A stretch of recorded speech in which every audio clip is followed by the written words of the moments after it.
All right, welcome to your final video lecture on statistical tests in advance of our classroom activity where we will get to use some of these. So in the last video, we talked about the standard t-test, where you're comparing some measurements you've made to a population with a known mu, a known average. But that's actually rarely what you have in the real world. More often you have a set of measurements made at one time and you're comparing them to a set of measurements made later, or you have a set of two observations of completely different populations and you want to compare the two. So going back to our classroom height example, so the first one of these that we're going to talk about is called a paired t-test. So this is the case when you have the same population, either people or samples, that are measured more than once. And you have an equal number of observations in both sets.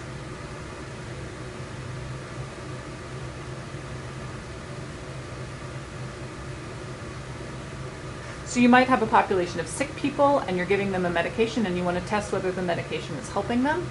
And then you would be comparing the set of patients at the beginning of the experiment to the same set of patients at the end of the experiment. So for every observation, it would have a pair where there was one observation at the beginning and one observation at the end. So obviously, if you have a paired t-test, you don't have a known mu.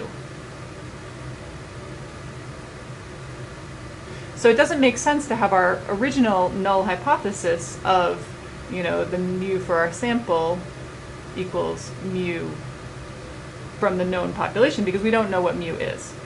So what we would rather do is have the null hypothesis be mu final equals mu initial. So that would mean that there is no change as a result of giving this medication to your population of patients. Similarly, the alternate hypothesis would be mu final is not equal to mu initial. So that would be if the medication had helped your patients. Actually, in a two-tailed test, what you would be testing is whether the medication had done something to your patients. You wouldn't necessarily be testing to tell whether it had helped them.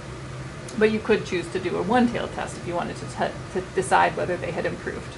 However, you might want to be able to detect if you're actually harming your patients when you want to be helping them. So this is the null hypothesis. This is the alternate.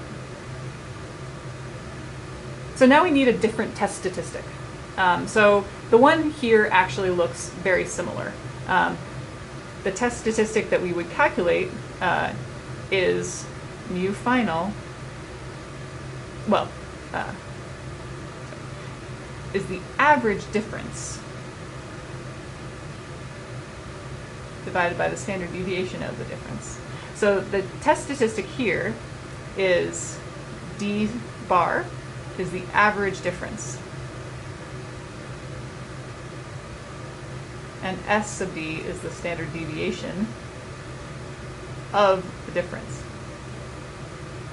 So you'd have person number one, you'd have their after and their before. You would take the difference between those two observations, and that is one difference measurement. And then for your set of people, each person gives you a measure of the difference. You average all of those differences together, you get the average difference, and you take the standard deviation of all of those calculated differences, and that's the standard deviation of the difference.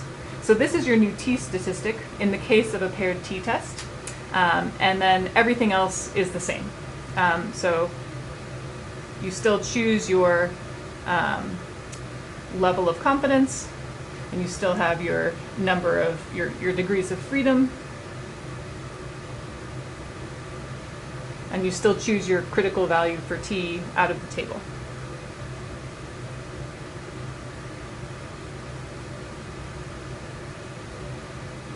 So you find t crit in the table, and if the absolute value of t is greater than t crit, reject the null hypothesis.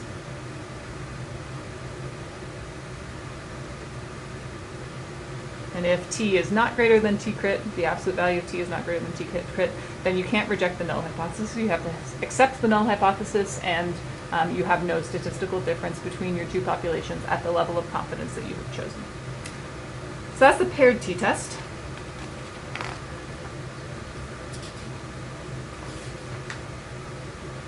So then the other thing that you are likely to want to do is to compare two different populations to each other, where you don't necessarily have the same number of individuals in each set, and you don't necessarily, you can't make a pair between your two data sets. So for our example that we were using in the last video of our classroom height average, this is the kind of test that we would need to do if we wanted to decide whether our classroom average this year is a different height in a statistically significant way than the class last year.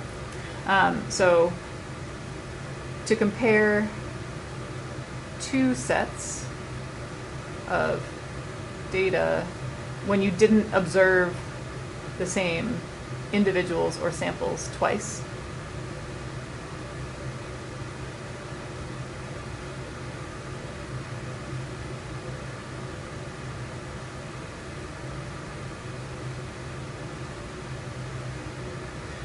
this is called a two-sample t-test.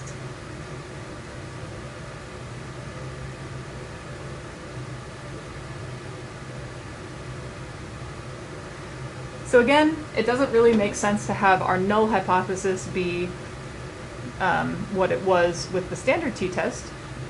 Now we want our null hypothesis to be something like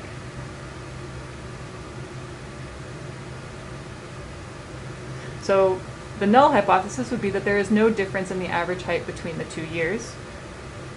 And the alternate hypothesis would be that there is.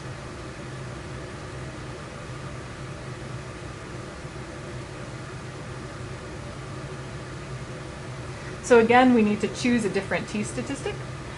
So up above, where we had the luxury of having paired samples, we could just find the difference for every pair and do our statistics on the difference rather than on the difference of an observation to a known average. In this case, we don't necessarily have the same number of samples in each case. We don't know sigma and we don't know mu. So we need a new t-statistic. And so the one that would be appropriate here is t equals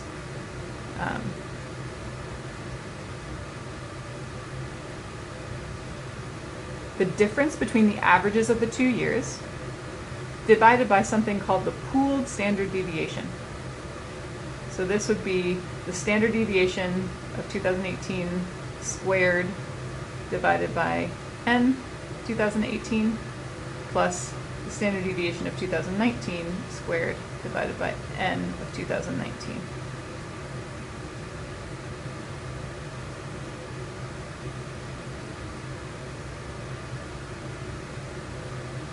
But you still know how to calculate your average height for each year, and you know how to calculate the standard deviation for each year, and you know how many people you have in each set. So this is a calculable t-statistic, and again, it's all the same from here. You choose a t-critical out of your table, you compare this value of t to that t-crit, and that tells you whether or not you can reject the null hypothesis at the level of significance that you have chosen. If you would like to know more about pooling data,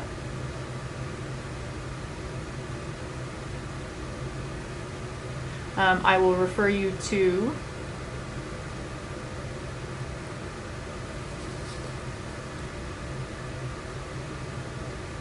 page 894 in SCOOG.